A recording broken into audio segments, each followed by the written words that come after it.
ओरैनो बिथाङा जोंना फरायसालिफ्रा जोंना माबा दङ 73 गथ'फ्रा जों आवगायनिफ्रायनो बिखौ फैनायावबो जोङो बिराद बिबाय आरो जोंना माबाया स्कुला 40 फुटसोल' बिराद जारला आरो मास्टार रुमबो गैया संनो खांनो जानो जायगाया उसुबिदा जोंना आरो बिनि थाखाय जोङो गले गले बिउनाव थांनानै आङो दासिमबो स्कुल गायसनजेननायनिफ्राय आं एसएमसि दाबो 30 बोसोर जाबायदां फोरोंगिरिनि दा आंखाल जानानै दङ औ बिराद बिबाय जों मोना खेल खालामा बिउ सारा बिखौनो बुंबाय फैबाबो जोङो गले गले आङो बुंबाय हारसिङै फोरोंनांगौ जायो आं हारसिङै फोरोङो बिथाङा आरो माबाबावसो बिल'बावसो बिथाङा गारनानै थांनांगौबा मा जायो 72 गथ'फोरखौ हारसिङै बेल' खामानिखौ मावहैनांगौ ना सेन्सास खालामनांगौ ना बिथाङा क्लास लानांगौ जाखो एफा बुरजा गथ'खौलाय 7टा साबजेक्ट लानांगौ जोंनो गोख्रोङैनो जोङो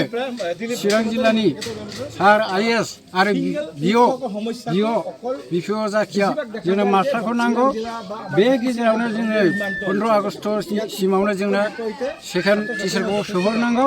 सेकेन्ड फोरोंगिरिखौ आरो जोंनि रुमा बिराद फिसा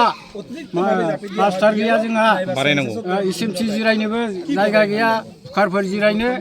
गैया संग्रा जोंहा नै मेडिकेल बानायग्रायाबो बिराद फिसा जोंनो बिराद खहा जानानै दं जोङो गले गले बुंनाय जागोन जोंनो नांगौ जोंनि बे बैग्रिगुरि गामिनि मारुफारा स्कुला बुहुद जोंना गोदोसोनानै दङ हाग्रा बंग्रा गथ'फोरा आजां गाजां ओंखाम उखैनानै फैनाङो गोजान गोजाननिफ्राय बिराद उसुबिदायाव जानानै दं सार आइएसआ जोंनो थाबैनो हरनांगौ गोख्रोङै हरनांगौ बिअ साराबो बिस'आबो जायखिया आङो एसएमसि जानानै मारुफारा गुदि फरायसालिनि जानानै आङो आखाइ थिखांबाय गोख्रोङै नङाबा जों डिसिनिसिमबाबो थांनाय जागोन बिटिसि सरकार आरो आसाम सरकारखौ मा खावलायहरनो जाहाथे सोलोंथाइनि नोंथांमोननि फोरोंगिरिनि जेंना आरो बिनि न'नि गोनांथि दं मा खावलायहरनो सानो नांगौ जोंनो जोंनि न'आ बिल्डिंआनो जा आरसिसियानो जा नांगौ जोंनो मास्टार रुम गैया जोंहा साइन होनो जायगायानो गसंनानै जानो गैया जोंहा खामसालियाव जाबाबो आग्रो मोना जोङो दा गले गले बुंबाय आङो एसएमसि जानानै आं दासिमबो एसएमसि खहा खालामफेरा आरो खुनु दिन आं माबा खालामफेरा दासिमबो आङो 30 बोसोरसो आङो एसएमसि जाबाय आङो सार्टिफिकेट मोनलायलायनाय एसएमसि सार्टिफिकेट मोनदों आङो ट्रफि मोनदों चिरां जिल्ला प्लास्टार माबायावनो बेंटल ब्लकआवनो एसएमसि गोजोन्थों बिथांमोननो साबायखर बावहरबाय सारा माबायदि फोरोंनांगौ जायो आरो बेसेबांसो फरायसाफोर दङ आंनियावथ' दा 63 दङ फरायसाफ्रा 73 हारसिङै खोब बिराद जारला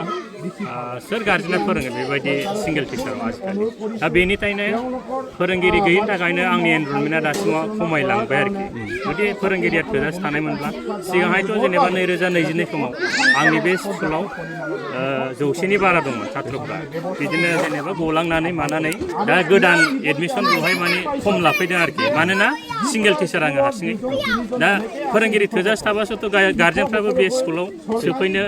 गोसो जागोन आरोखि दा जुदि फोरोंगिरियानो गैयाब्ला आरो बिनि सायाव आंहा दा बिएलअ दायथ'बो दं आरो दा बावैसो दाख्लै सेन्सासनि माबा हरदोंमोन आंनो दा बेखौ आङो खुनुरुखुम खावलायनानै गबाय दा सेन्सासनिफ्राय आं रैखा मोनबाय ओमफ्राय दा होमबाबो बिअनि जुदि माबानि बिएलअनि जुदि जोंहा खामानि थायोब्ला डिस्ट्रिक्टआव लेंहरब्ला जों थांनांगौ जायो क्लासखौ गारनानै बेबायदि जेंना आरोखि क्लासरुमाथ' दा मोननैल' ओरैनो फिसा जास्ट 14/14 फरायसाफ्रा थायो उफाय गैया थोन एखे क्राउडेड जायो आरोखि फोरोंनायाव माने जेरैनाखि जोंनो इनफ्रास्ट्राक्चारनि सुबिदा नांगौमोन बेबायदिनो एखे दावराव दावसिजों मोजां बिथांमोननो जों आङो माने सोलोंथाइ होनायाव एसे दिगदार जायो आरोखि उसुबिदा जायो जेंना जानानै दं दा ओंखायनो आङो सिगांबो बुंबाय थायोमोन जोंना चिरां जोंनि सोलोंथाइनि बिफाननि सासे इन्जिनियार थाखायो दा बिथांजों आं सावरायबाय थादोंमोन एडिसनेल क्लासरुमखौ नोंथांमोना हरोबा मोजां आंनाव ओरै सात्रफोर दङ दा बिथांमोना जागोन दे माबा फैथ'वाखै होन्दोंमोन आरोखि दाख्लैबो आं दाख्लैबो आरो सोंबोबावदोंमोन आरो डिस्ट्रिक्टआव थांनो जिल्लायाव थांनो दा बिथाङा होनदों सफैथ'वाखै ओरै सफैबा आङो खबर हरगोन होन्दोंमोन आरोखि दा बेबायदिनो थांगासिनो दं बोथोरा रेसपन्सा माने मोननाय जायाखै आरोखि एसेबां दा बेखिनिनो दा साफ्रोमबो मिडियानिसिम आरो आंनि गोरबो गोसोनिफ्राय जोंनि बे गोदोसोनाय ओनसोलाव फैनानै बेबायदि नोंथांमोना सोंनाय फिननाय लाफैनो थाखाय आङो साबायखर बावबाय आरोखि गोजोन्थोंसै बेसेबां थाखोआव फरायो फोरोंगिरिया माबायदि दंबा बे फरायसालियाव फोरोंगिरियाथ' दा हारसिं खस्थ' मोनो जोंनो दा स्टुडेन्टनि थाखाय सार होनांगौ सासेबाव स्टुडेन्टआ बुरजा नालाय जोंबो खस्थ'यै फोरोङो गथ'फोरनि थाखाय मोजांनि थाखाय दा सारना अननानै जोंनो स्टुडेन्टनि थाखाय सार गोदान हरबानो जाबाय सासेबाव दा जों बेखौनो लुबैयो साराबो हारसिं खस्थ' फोरोंनायाव ओरै क्लास गिदिरबो फोरोंबा क्लास गिदिर उन्दैया थायो दा बेनि थाखाय जोंनो सार नांगौ अननानै जोंनो सारखौ हरबानो जाबाय जोंनो दा सार गोदानल' नांगौ आरो जाबाय